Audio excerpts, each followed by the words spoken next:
പ്രപഞ്ചം വളരെ വിശാലമാണ്. നമ്മെപ്പോലെ ഒന്നുമില്ലെന്ന് സ്വയം പറയുന്നതിന് പകരം അതിനായി അന്വേഷിക്കുകയാണ് വേണ്ടത്.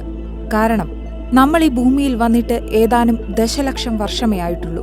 ഒരുപക്ഷെ അവർ ആ യാത്ര കോടിക്കണക്കിന് വർഷങ്ങൾക്ക് മുൻപേ ആരംഭിച്ചിട്ടുണ്ടാകാം.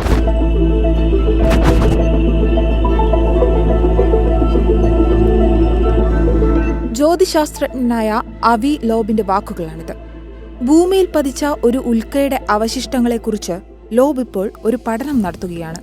തന്റെ നിരീക്ഷണത്തിൽ കണ്ടെത്തിയ വസ്തുതകളിൽ നിന്നും പഠനവിധേയമായ ഉൽക്ക നമ്മുടെ ഗ്രഹത്തിന് പരിചയമില്ലാത്ത മൂലകങ്ങളാൽ രൂപപ്പെട്ടതാണെന്ന് ഇദ്ദേഹം പറയുന്നു. കൃത്യമായി പറഞ്ഞാൽ ഈ ഉൽക്ക വന്നിരിക്കുന്നത് ഒരു അന്യഗ്രഹ നാഗരികതയിൽ നിന്നുമാണ്.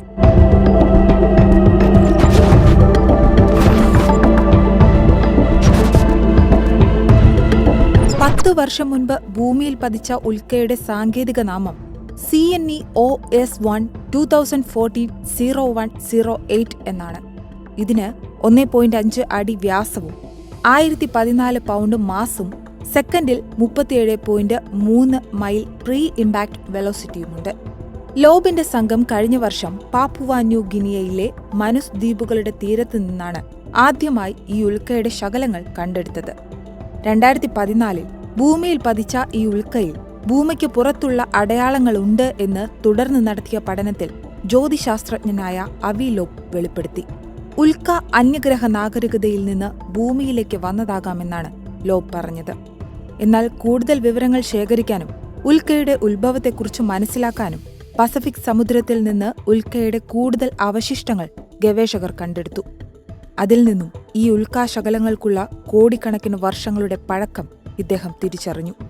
മാത്രമല്ല, സൗരയുദ്ധത്തിന് പുറത്ത് സ്ഥിതി ചെയ്യുന്ന നക്ഷത്രാന്തര ബഹിരാകാശത്തു നിന്ന് ഭൂമിയിലേക്ക് സഞ്ചരിച്ചെത്തിയതാണ് ഈ ഉൽക്കയെന്നും ലോബ് അവകാശപ്പെട്ടു. മനുഷ്യൻ ഉൽപ്പാദിപ്പിച്ച കൽക്കരി ചാരം കൊണ്ടാണ് ഉൽക്കാപടലം നിർമ്മിച്ചതെന്ന പല ജ്യോതിശാസ്ത്രജ്ഞരുടെയും ഭൗതിക ശാസ്ത്രജ്ഞരുടെയും മുൻകാല അവകാശവാദങ്ങളും ലോബ് തള്ളിക്കളഞ്ഞു. പകരം അവ ഭൂമിയിലെ ഒന്നിനോടും സാമ്യം ചെയ്യുവാൻ കഴിയുന്നതല്ലെന്നും അദ്ദേഹം പറയുന്നു. ഉൽക്കയുടെ 850 ചെറിയ ലോഹഗോളങ്ങൾ 3 വ്യത്യസ്ത ലാബുകളിൽ വിശകലനം ചെയ്തപ്പോൾ അവ ചില അന്യഗ്രഹ മൂലകങ്ങളാൽ നിർമ്മിച്ചതാണെന്ന് മനസ്സിലായി, ലോബ് പറയുന്നു.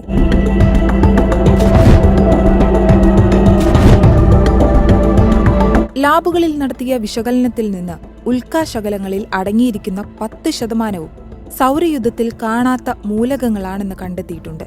അവ ബെറിലിയം, ലാന്തനം, യുറേനിയം എന്നിവ കൊണ്ട് നിർമ്മിച്ച ബിലൗ എന്നറിയപ്പെടുന്ന വ്യത്യസ്ത മൂലകങ്ങളുടെ ഒരു പുതിയ ഘടനയായിരുന്നു. ഈ മൂലകങ്ങൾ ഭൂമിയിൽ കാണപ്പെടുന്നുണ്ടെങ്കിലും അവ ശകലങ്ങളിൽ ക്രമീകരിച്ചിരിക്കുന്ന പാറ്റേണുകൾ നമ്മുടെ ഗ്രഹത്തിന്റെ ലോഹസങ്കരങ്ങളുമായി പൊരുത്തപ്പെടുന്നതല്ല. മാത്രമല്ല, പീരിയോഡിക് ടേബിളിലുള്ള 55 മൂലകങ്ങളെ ഉൽക്കയുടെ അവശിഷ്ടങ്ങളുമായി താരതമ്യം ചെയ്തുകൊണ്ട് പഠനവും നടത്തിയതാണ്. അതിൽ നിന്നും ഉൽക്ക വളരെ വ്യത്യസ്തമാണെന്ന് മനസ്സിലായി.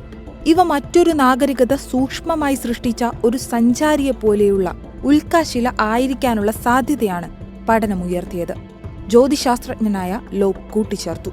കൂടാതെ ഇത് ആദ്യത്തെ അംഗീകൃത നക്ഷത്രാന്തര ഉൽക്കയാണെന്നും ലോബ് അവകാശപ്പെടുന്നുണ്ട്. അതിനാൽ ഉൽക്കാശിലയുടെ ഉത്ഭവത്തെക്കുറിച്ചുള്ള തന്റെ സിദ്ധാന്തം അന്യഗ്രഹജീവികൾ ഉണ്ടെന്നതിനുള്ള തെളിവാണെന്നും ലോബ് വിശ്വസിക്കുന്നു.